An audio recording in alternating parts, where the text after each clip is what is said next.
మీకంటే బయట వాళ్ళు నయం కదా, పండగ చేసుకుంటున్నామండి అని ముందే విరాళాలు వాళ్ళు అడుగుతారు వచ్చి, ఆ విరాళాలను బట్టి వాళ్ళు చేసుకుంటారు. మీరేమో అంతా పెట్టేసేసి మాకు చెప్పకుండా మీ ఇష్టం వచ్చినట్టు పెట్టేసి మళ్ళీ వచ్చి మమ్మల్ని విరాళాలు అడిగితే మేము ఎక్కడ ఇచ్చాము? ఈరోజు దేవుడి పేరిట చేసే చాలా పనులు దేవుడికి ఇష్టమైన పనులు కాదు. మీరు ఏమనుకోవద్దు ఇలా అంటున్నానండి నేను. ఎందుకంటే యేసుప్రభు తన సొంత అజెండాతో పనిచేయలేదు, తన తండ్రి అజెండాతోటే పనిచేశాడు. తండ్రి చేయమంటే చేశాడు, తండ్రి వద్దంటే ఆగిపోయాడు. కానీ సౌలుకి అప్పటికే అర్థమైపోయింది ఆయన దేవుడని. అందుకనే చూడండి, నువ్వు ఎవడవు అని అడిగేటప్పుడు ఎలా అడిగాడంటే సౌలు, ప్రభువా నీవెవడవా అని అడిగాడు. అప్పటికే ప్రభు అని అర్థమైపోయింది. దేవుడు మర్యాదస్తుడు, ఆయన బలవంతం చేసేవాడు కాదు కనుక యోనాని నినివేకి నడిపించిన విధానం నాకు కొంచెం బలవంతం చేసినట్టు అనిపించింది. యోనాని దేవుడు దాన్ని ఏ విధంగా అర్థం చేసుకోవాలి? అది దేవుని చేత్తో యోనాని బలవంతం చేసేటని నేను అనుకోవట్లేదు. ఎందుకంటే యోనాని బలవంతం చేసేవాడైతే ముందే జుట్టు పట్టుకొని తీసుకెళ్ళి నినివేలో పడేసేవాడు. యోనాకి ఛాయిస్ ఇచ్చాడు, వెళ్ళరా బాబు అని చెప్పాడు. యోనా తన స్వేచ్ఛను దుర్వినియోగం చేశాడు కాబట్టి బుద్ధి చెప్పాడు అంతే. యోనా అక్కడికి వెళ్ళిన తర్వాత కూడా ఆ తిమింగలం వచ్చి అతన్ని కక్కడము, అతను నినివే పట్టణానికి వెళ్ళడం, అక్కడ కూడా యోనా నేను చెప్పను సువార్త అనొచ్చు. యోనాకి స్వేచ్ఛ ఉంది. యోనాని పూని దయ్యం పట్టినట్టుగా ఆయనకి పట్టేసి ఈయన సువార్త చెప్పించలేదు. అయిష్టంగా వెళ్ళి సువార్త చెప్పాడు యోనా. మీకు తెలుసో తెలీదో, యోనా అయిష్టంగా వెళ్ళి సువార్త చెప్పాడు. నినివే వాళ్ళంటే యోనాకు పడదు, యోనాకే కదా యూదులు ఎవరికి పడదు. యోనా ఎందుకు పారిపోయాడు? దానికి ఒక కారణం ఉంది. నినివే అన్నది అష్షూరియుల రాజ్యానికి రాజధాని. అష్షూరియులు పరమ క్రూరులైన వాళ్ళు. ముఖ్యంగా ఇశ్రాయేలీల్ని నానాయాతన పెట్టారు వాళ్ళు. చిన్నపిల్లల్ని కూడా ఊచకొత్త కోసారు వాళ్ళు. మొన్న అక్టోబర్ 7వ తారీఖున ఎలాగా చిన్నపిల్లల్ని కూడా భయంకరంగా చంపారో హమాస్ వారు, అలాగే చాలా భయంకరంగా వాళ్ళు ఊచకొత్త కోసారు. అందువల్ల అష్షూరియులకి దేవుడు మారు మనసు ఇచ్చి వాళ్ళని తనలోకి తీసుకుంటానంటే ఇశ్రాయేలీలకి కష్టంగా ఉంటుంది. కాబట్టి ఒక ఇశ్రాయేలు జాతీయుడిగా, జాతి అభిమానం ఉన్న వ్యక్తిగా అతను సువార్త చెప్పలేకపోయాడు, అందుకే పారిపోయాడు. నినివే విషయంలో యోనాకు ఉన్నటువంటి భయం ఏమిటంటే, నేనైతే వెళ్తాను సువార్త చెప్తాను, కానీ వాళ్ళేమో మారు మనసు పొందుతారు, ఈయనేమో క్షమించేస్తాడు, వాళ్ళు వచ్చి మనలో కలిసిపోతారు. అసలు చిక్కంత సువార్త చెప్పడంలో లేదు, ఈయన ఎక్కడ క్షమించేసేస్తాడో వాళ్ళెక్కడొచ్చి కలిసిపోతారో అని ఈయన బాధ అన్నమాట. అందుకని ఆయన అంత ఇదయ్యాడు. కానీ అక్కడికి వెళ్ళిన తర్వాత, ఒడ్డుకి వెళ్ళిన తర్వాత కూడా ఆయనకి ఇంకా ఛాన్స్ ఉంది, బలవంత పెట్టలా. ఈయన వెళ్ళి అయిష్టంగానే సువార్త చెప్పాడు. అందుకే వచ్చి తిట్టుకుంటూ అక్కడ కూర్చున్నాడు కదా. అప్పుడే ఆ సొర చెట్టును మొలిపించడం, ఆయనకి బుద్ధి చెప్పడం. బలవంత పెట్టేవాడైతే బుద్ధి చెప్పాల్సిన పని లేదు. బుద్ధి చెప్పడం అంటే ఏమిటండి? తనకు తానే రియలైజ్ అయ్యేలాగా చేయడం అన్నమాట.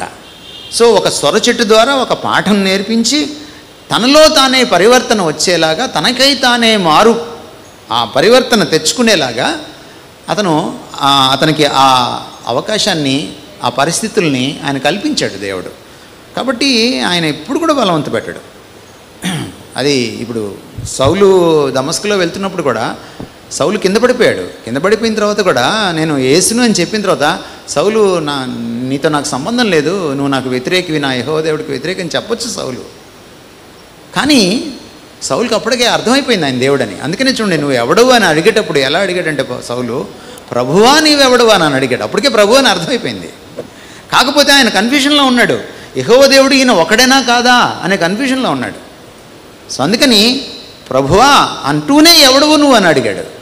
ఎందుకంటే ఒక యూదుడికి ప్రభు ఎవరు? యెహోవా దేవుడే, మరొక ప్రభువు లేడు యూదుడికి. ప్రభువా నీవెవడవు అని అంటున్నాడంటే he wants to know more, he wants to have clarity.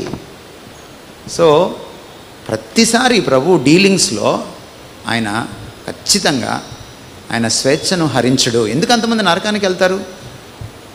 ఒకవేళ దేవుడు బలవంతంగా చేసేవాడైతే జుట్టు పట్టుకొని తీసుకెళ్ళి పరలోకంలో పడేయడు అందరినీ. ఎంతసేపు ఆయనకి? అప్పుడు మన చిన్నప్పుడు అంటుండారు, ఇక్కడ తన్నానంటే అక్కడ పడతావు అని అంటుండేవాళ్ళు కదా మన వాళ్ళు. మన చిన్నప్పుడు దేవుడు ఒక తన్నుదంతే వెళ్ళి స్వర్గంలో పడిపోతాం మనం. అంతే బూరెల బుట్టలో పడ్డట్టు మనం వెళ్ళి పడిపోతాం కదా. కానీ ఆయన అలాంటి వాడు కాదు. నీకై నువ్వు వచ్చి ఆయన చేసిన కార్యాన్ని నువ్వు అంగీకరించి ఆయనకు నువ్వు లోబడి విశ్వాసం ఉంచితేనే నీకు ఆ పరలోక రాజ్యాన్ని ఇస్తాడు, స్వేచ్ఛను గౌరవిస్తాడు ఆయన. మరి యోహాను 17:4 నీవు నాకు ఇచ్చిన పని పూర్తి చేశాను, దేవుని మహిమపరిచాను అంటారు. కొంతమందికి దేవుని పిలుపు ఉంటుందండి. ఇది నిజంగా జరిగిన ఒక సంఘటన చెప్తుందని, ఒక వ్యక్తి తను నిద్రపోతూ ఉండగా చాలా ఏడ్చి ప్రార్థన చేసి నిద్రపోతుండగా లేచి నీవు నా పని చేయని ఒక స్వరం విన్నప్పుడు ఆ వ్యక్తి గవర్నమెంట్ ఉద్యోగం, బిడ్డలు చిన్నవాళ్ళు, మరి దేవుని పని చేయలేదు. ఆ వ్యక్తి ఇప్పటివరకు కూడా నేను దేవుని పని చేయలేదు అని బాధపడుతూనే ఉన్నది. దేవుడు క్షమిస్తారా? దేవుడు క్షమిస్తాడా లేదా అని అడుగుతున్నాను. దేవుడు ఎవరినైనా క్షమిస్తాడమ్మా పశ్చాత్తాపడితే. దేవుడు క్షమించలేని పాప అంటూ లేడు. దేవుడు పరలోకానికి తీసుకెళ్ళలేని పాప అంటూ లేడు. నాది మీ ద్వారా ఎవరినైనా క్షమిస్తాడు. ఇక్కడ పాయింట్ ఏంటంటే దేవుని పిలుపు లేకుండా పరిచర్య చేయొద్దు అంటున్నాను నేను. దేవునికి అనుసరణలో చేయండి అంటున్నాను. మీరు ఎంత మంచి ఆలోచన మీకు వచ్చినా దేవుడి కోసం నేను ఒక మీటింగ్ పెడితే బాగుండు అట్లా అనుకోకుండా ప్రభువుని అడిగి చేయండి అంటున్నాను నేను. అది అలా అడిగి చేసినప్పుడు మీరు ధన్యులు, ఆయన కూడా ఇష్టపడతాడు. ఎందుకని యేసుక్రీస్తు వారిని చూసి ఈయన ఏందో నేను ఆనందిస్తున్నాను, ఈయన నా ప్రియకుమారుడు అని ఎందుకన్నా పలుమార్లు అన్నాడు తండ్రి. దానికి అక్కడ ఉన్న వాళ్ళందరూ కూడా సాక్షిభూతంగా ఉన్నారు. ఎందుకంటారు అలాగా? ఎందుకంటే యేసుప్రభు తన సొంత అజెండాతో పనిచేయలేదు, తన తండ్రి అజెండాతోటే పనిచేశాడు. తండ్రి చేయమంటే చేశాడు, తండ్రి వద్దంటే ఆగిపోయాడు. యేసుప్రభు చేయడం పూనుకుంటే ఆయన పాపం లేనివాడు, ఆయన మనందరికంటే ఉత్తముడు. ఆయన ఒకవేళ తన సొంత ఆలోచన పెట్టి చేసిన అన్ని మంచి పనులే చేస్తాడు ఆయన. కానీ మంచి పనులు కూడా మానుకున్నాడు ఆయన, తన తండ్రి చెప్పిన పనులే చేశాడు ఆయన. సో అందువల్ల నేనేమంటున్నానంటే మనం చేసే ప్రతి మంచి పని దేవుని చిత్తం అవ్వాల్సిన పని లేదు. అది నేను చెప్తున్న విషయం అన్నమాట. కొంతమంది ఉన్నారు అలాగా, అంటే ప్రభు చెప్పినా కూడా ఆ పని చేయకుండా బాధపడుతున్న వాళ్ళు, అరే చేయలేకపోయానని బాధపడుతున్న వాళ్ళు ఉన్నారు. తప్పకుండా క్షమిస్తాడు ఆ దేవుడు. దేవుడి దగ్గర దేవుడిని అడిగినప్పుడు క్షమిస్తాడు, ఎందుకు క్షమించడు? దాన్ని బట్టి మనం పరలోకాన్ని కోల్పోం కదా. అది పరిచర్యను బట్టి పరలోకానికి కోల్పోం మనం. యేసుప్రభు రక్తంలో మన పాపాలని కడుక్కోవడాన్ని బట్టి పరలోకం దొరికింది మనకి. కాబట్టి పరిచర్య నేను చేసినా చేయకపోయినా అక్కడికి వెళ్తాను. కాకపోతే సీతాపతి చాపే గతి అన్నట్టుగా ఉంటుంది మన పరిస్థితి అక్కడ, మనం ఏం చేయకుండా వెళ్తే. అది. వందనాలు గారు. అయ్యా వందనాలు. చెప్పండి అయ్యా. సువార్త చేయాలన్నా, సేవ ప్రారంభించాలన్నా మనం ఏ విధంగా జీవిస్తే దేవుడు తెలియచేస్తారు అయ్య గారు? ఏమన్నారు? అంటే దేవుని చిత్తాన్ని ఎలా తెలుసుకోవాలి, ఎలా ప్రారంభించాలి అని దేవుడు ఎలా తెలియచేస్తాడు? దేవుడు ఎలా తెలియచేయాలంటే మనం ఎలా జీవించాలి? అది ఇప్పుడు పొద్దున దాకా చెప్పింది అదే. దేవునితో మీరు సంబంధం పెట్టుకున్నప్పుడు, సాన్నిహిత్యం పెంచుకున్నప్పుడు మీకు అర్థమవుతుంది అది. ఇందులో దేవుని చిత్తం అంతా ఉంది. అయితే ఇది సందర్భోచితంగా ఎలా అప్లై చేసుకోవాలో ఆయన మీకు జ్ఞానం ఇస్తాడు. ఎవరికైనా జ్ఞానము కొదువుగాను ఉన్న ఎడల ఆయన అడగవలనని ఉంది. ద్విమనస్కుడిగా అడగకుండా ఏక మనస్సుతో అడగాలి, విశ్వాసంతో అడగాలని రాయబడింది యాకోబు పత్రికలో. సో అదే యాకోబు పత్రికలో మీరు దేవునికి దగ్గరగా జరగండి, ఆయన మీకు దగ్గరగా జరుగుతాడని రాయబడింది. సో మీరు దేవునికి దగ్గరగా జరిగినప్పుడు ఇది సాధ్యం అవుతుంది.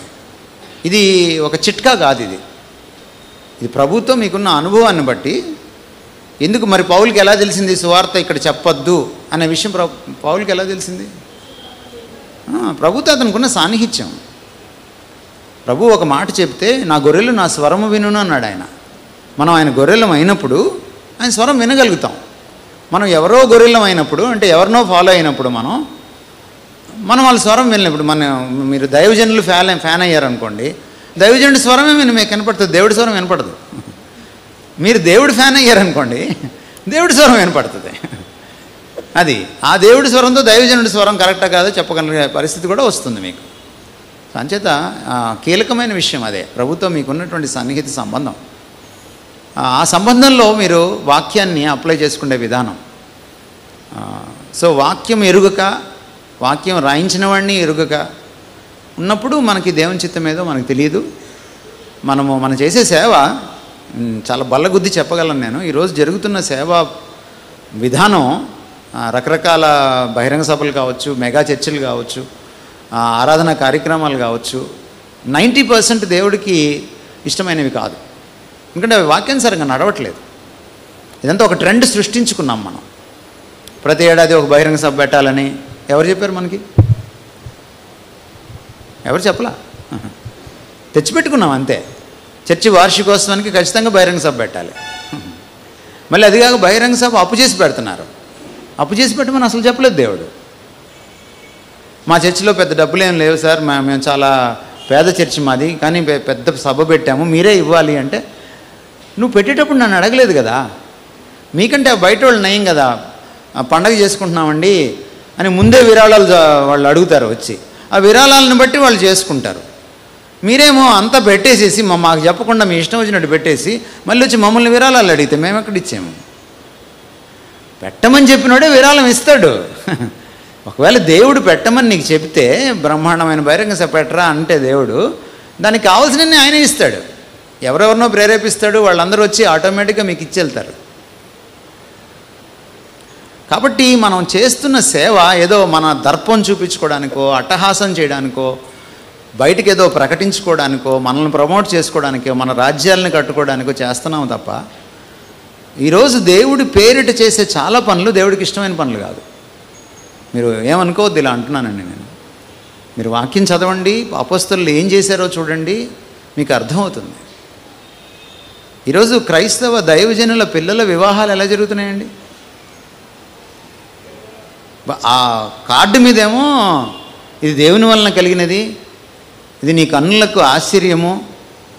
ఎవడి కన్నులకు ఆశ్చర్యం? దేవుడు ఆశ్చర్యపోతున్నాడు నిన్ను చూసి. ఇదేంట్రా బాబు నా పేరు వేసుకొని ఇట్లా మాట్లాడుతున్నారు వీళ్ళని. ఎవడు చేసుకోమన్నాడు అంత అట్టహాసంగా? దేవుడు చెప్పలేదు అలాగా. నీకున్న కొద్దీ చేసుకో అంతే. సో ఇవన్నీ మనం చేస్తున్నవి చాలా వరకు ప్రభు దగ్గర నుంచి అప్రూవల్ లేవు మనకి. ఆయన దగ్గర కూర్చొని ఆయన కళ్ళలోకి చూసుకొని, ప్రభా ఇది చేయమంటావా ఏమిటి? ఒక క్రైస్తవుడు అండి, క్రైస్తవుడి జీవనశైలి ఎలా ఉంటుందంటే, అతను షాపింగ్కి వెళ్ళి ఒక డ్రెస్ కొనుక్కోవాలన్నా కూడా ప్రభుని అడుగుతాడు, ఇది వాక్యానుసారమా? ఇది నేను ఎంతవరకు నా పరిధి దాటుతున్నానా? ఇది నేను 10 మంది ముందు నేను నా దర్పాన్ని ప్రకటించుకోవడానికా, నా అవసరాన్ని తీర్చుకోవడానికా? ఈ ప్రశ్నలు వేసుకుంటాడు ఒక క్రైస్తవుడు. క్రైస్తవుడికి ఆ స్పృహ ఉంటుంది. క్రైస్తవుడు తను పొద్దున్న లేచిన దగ్గర నుంచి పొద్దు గుంకేదాకా అతను ప్రభువుకు అనుసరణలో బ్రతకడానికి ఇష్టపడతాడు. ఇక మరి సేవ ఎలా చేయాలి? నా దైనందిన జీవితంలో నా అవసరాలు తీర్చుకోవడానికే నేను ప్రభువుకు అనుసరణలో బ్రతకాలంటే, ఇక సేవ చేసేటప్పుడు ఎన్ని విధాలుగా నేను ఆయన ఇష్టంగా చేస్తున్నానా లేదా?